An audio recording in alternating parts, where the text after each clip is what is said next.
জীবনযাপন করতে হয় তার নিজের দেশে।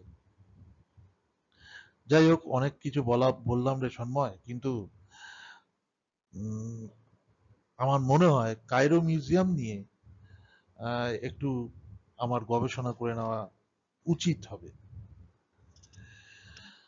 বিকেলের দিকে মামা তার ভাগ্নে ও তার দুই বন্ধুকে এবং অস্মিকাকে নিয়ে এসে পড়লেন তার কর্মস্থল মানে কায়রো মিউজিয়ামে।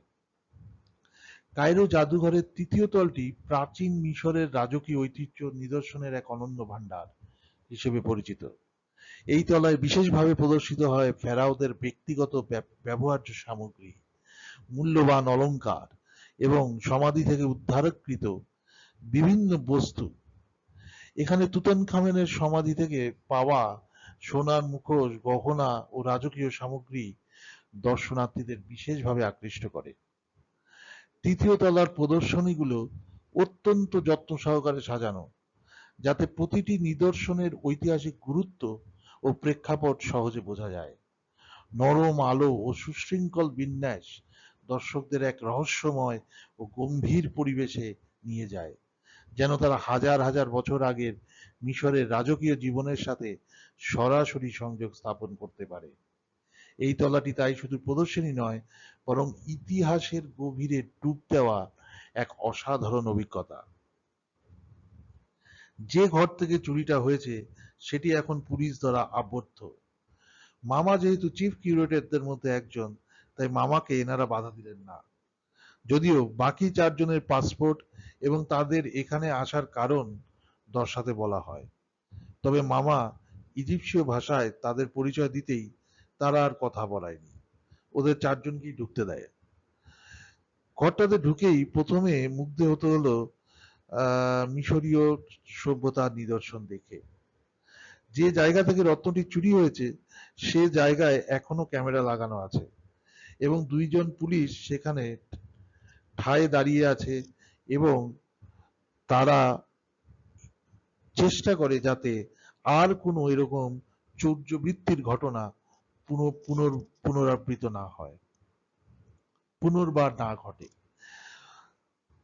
তিন বন্ধু জায়গাটিকে ভালো করে পর্যবেক্ষণ করলো, সেখান থেকে বেরোনোর দরজার মাপ নিল। এত মাপামাপি করা হচ্ছে দেখে একজন পুলিশ অফিসার দৌড়ে এলো। মামা বুঝিয়ে দেওয়ায় সে ফিরে গেল তার নিজের জায়গায়। যদিও এরা তিনজন এসছে রত্ন চুরির রহস্য উদ্ঘাটন করতে, কিন্তু মামা সবাইকে তার আত্মীয় এবং ইতিহাসের ছাত্র বলে তাদের পরিচয় দিলেন। সবকিছু দেখতে দেখতে সন্ধ্যা হয়ে গেল। তিন বন্ধু, মেয়েটি ও মামা মিউজিয়াম থেকে বেরিয়ে এলো। সামনের একটি কফি শপে তারা কফি নিয়ে, সেই মিশরীয় কফি যার কথা তারা ভারতে বসেই শুনেছিল। পাঁচজনে মিলে তারা খোশ গল্পে মেতে উঠল। ঠিক এই সময় দুটি লোক এগিয়ে এসে একটি আনুবিসের ছোট্ট মূর্তি মামার হাতে দিয়ে হনহন করে চলে গেল। কোনো কিছু বুঝে ওঠার আগেই তারা ভিড়ের মধ্যে মিশে গেল।